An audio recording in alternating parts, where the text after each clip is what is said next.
जय माता दी। कैसे हैं आप सब? आई होप सब अच्छे ही होंगे। तो आप लोगों को अष्टमी, नवमी और दशहरे की ढेर सारी शुभकामनाएं। और आज मैं अष्टमी पूजन करने चली हूँ। अष्टमी नवमी एक ही दिन पड़ रही है, तो सभी लोग आज ही के दिन पूजा कर रहे हैं, कंजकों को आज ही बिठा रहे हैं। तो मेरे यहाँ अष्टमी पूजा की जाती है, तो मैं अष्टमी के अकॉर्डिंग पूजा कर रही हूँ, प्रसाद बना रही हूँ। मैं यहाँ प्रसाद बना रही हूँ। हलवा चने का भोग लगता ही है माता रानी को। अच्छा, हलवा ठंडा होने के बाद कैसा स्टिकी हो जाता है सभी को पता है। जब उसको सर्व करते हैं तो बड़ी परेशानी होती है। तो मेरे दिमाग में एक आइडिया आया। मैं हर साल क्या करती हूँ, प्रसाद में हलवा बना के उसे इस तरह से थाली में अच्छे से स्प्रेड कर लेती हूँ। फिर उन पर ड्राई फ्रूट लगा देती हूँ और थोड़ा हल्का ठंडा होने के बाद उसके छोटे छोटे पीसेस, जिस तरह से हम बर्फ़ी कट करते हैं ना, उस तरह से बर्फ़ी की शेप दे देती हूँ। अब जब कंजके बिठाऊंगी तो आसानी से एक एक पीस मेरा बर्फ़ी की तरह निकल के बाहर आ जाएगा और वो बुरा भी नहीं लगेगा, देखने में भी सुंदर लगेगा और सर्व भी आसानी से हो जाएगा। जिस तरह से परेशान हो जाते हैं ना हलवा निकालने में, वो परेशानी भी ख़त्म हो जाएगी। अब मेरे यहाँ चने भी बन चुके हैं, हलवा भी बन चुका है। अब सब्जी बनानी बाकी, पूरियाँ तल के, और फिर मैं अपनी पूजा ख़त्म करूँगी। फिर कन्याओं को भोग लगाऊंगी, उनकी पूजा करूँगी, उन्हें दक्षिणा देकर विदा करूँगी।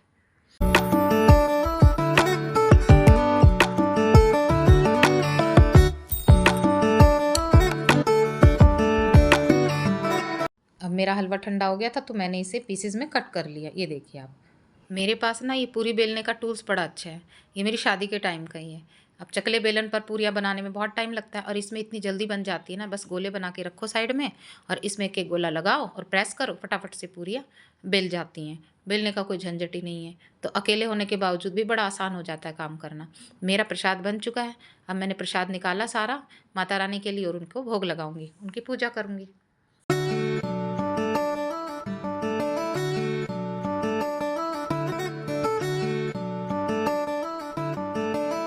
अब यहाँ मेरी पूजा संपन्न हो गई, भोग भी लग गया।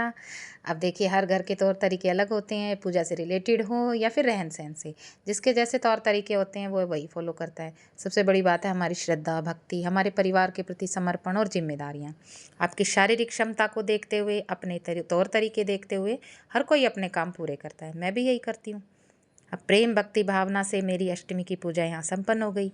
अब आगे के फेस्टिवल हैं जो, उन पर ध्यान दिया जाएगा।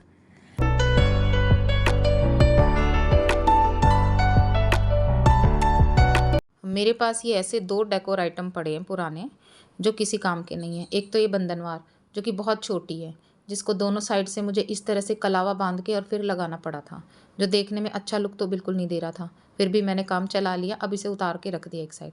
एक ये रिंग, जिसका गोटा पूरा तितर बितर हो चुका था, तो सोचा इनको फेंकने के बजाय कुछ एक आइटम ही बना लिया जाए, कम से कम दिवाली पे काम तो आएगा। तो मैंने सारी चीज़ों को अलग किया, सारे मोती वगैरह अलग किए और ये रिंग जो था, इसका गोटा पूरा निकाल डाला। अब ये रिंग बिल्कुल खाली हो चुका है। तो ये माता रानी की एक चुन्नी थी मेरे पास, जिसके ऊपर मैंने इस रिंग को रखा और इसे कवर कर दिया। अब ये कोई नया आइडिया नहीं है। पहले हम लोग ना इस तरह से बहुत सारी चीज़ें बनाते थे। मेरी शादी होने से पहले हम लोग इस तरह से नेट की चुन्नियाँ या नेट का कपड़ा लगा के, चूड़ियों को लपेट के, या इस तरह से बड़े कोई रिंग किसी भी चीज़ के हों, उन पर लपेट के इतने सारे डेकोर आइटम बनाते थे ना। जो आजकल ये चले ना, ये सब पुराना है। जैसे कहते हैं ना कि पुराना 100 दिन और नया 9 दिन, वही पीछे वाला ज़माना आ गया है दोबारा, मुझे लगता है। वैसे ही गोटा वगैरह लगा के चीज़ें बनाई जा रही हैं। तो ये चीज़ें हम पहले भी कर चुके हैं। अगर मैं कहूँ कि नहीं ये मैंने तो नया क्रिएट किया है, तो ऐसा कुछ नहीं है। इस तरह से हम पहले भी वॉल हैंगिंग या फिर बंधनवार, इस तरह से खूब सारे आइटम बनाते थे। अब ये रिंग मेरा रेडी हो गया है। अब इसके ऊपर मैं ये गणेश जी जो निकला था ना बंधनवार के बीच में से, इसको पेस्ट कर दूँगी। ये देखिए कितना सुंदर लग रहा है ना पेस्ट करने के बाद। अब ये छोटे छोटे मेरे पास राउंड शेप के मिरर पड़े थे, तो इनको मैंने पेस्ट किया चारों तरफ। थोड़े ही थे तो काम फिर भी चल गया। ये इस तरह से मैंने एक बड़ा सा रिंग रेडी कर लिया।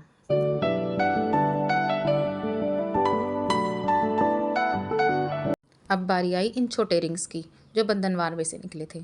अब इनको पहले अरेंज करके देखा कि किस तरह से ठीक लग रहा है, तो मैंने उसी तरह से इनको पिरोना शुरू कर दिया। इतने सारे बीड्स निकल आए थे, उन बीड्स की सहायता से, और कुछ ये पॉम पॉम थे, इनको लगा लगा के सबको जोड़ा और एक बहुत ही सुंदर लटकन मैंने इनसे तैयार कर ली। ये देखिए इस तरह से ये नीचे जाएगा और वो जो बड़ा वाला पीस है इसके ऊपर आएगा। अब इसमें से कुछ मिरर निकल गए थे, तो वो भी मैंने साथ साथ पेस्ट कर लिए।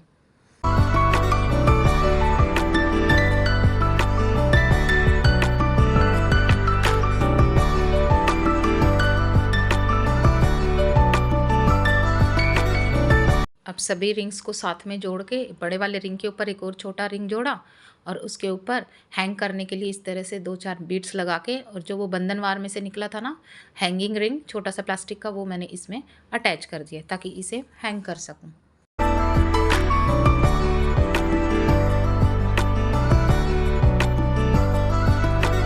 अब ये देखिए मेरी वेस्ट चीज़ों से एक सुंदर सी लटकन बन के तैयार हो गई, जो दोनों डोर्स के बीच में कितनी सुंदर लग रही है। मैंने दोनों साइड लगा के देखा, यहाँ ज़्यादा अच्छी लगी तो मैं दिवाली पर इसे इधर ही लगाऊंगी। देख रहे हैं कितना सुंदर लग रहा है ना। अब मैं चली अपनी एक फ्रेंड के घर में इस नवरात्रि का जो लास्ट कीर्तन था वो अटेंड करने। वहाँ पर जाकर माता रानी के सामने खूब झूमे, नाचे, गाए और माता रानी को खूब प्रसन्न किया, अरदास लगाई, सभी ने मिलकर खूब एंजॉय किया।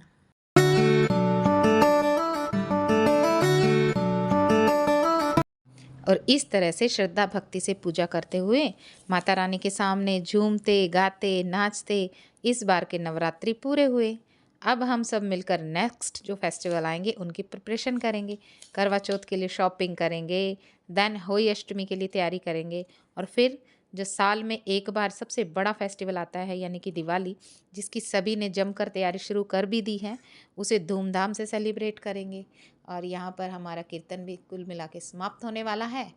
अब हमारे कीर्तन का समापन हुआ आरती के साथ में। अब सबने माता रानी की आरती लगाई और जयकारा लगाया, जय माता दी।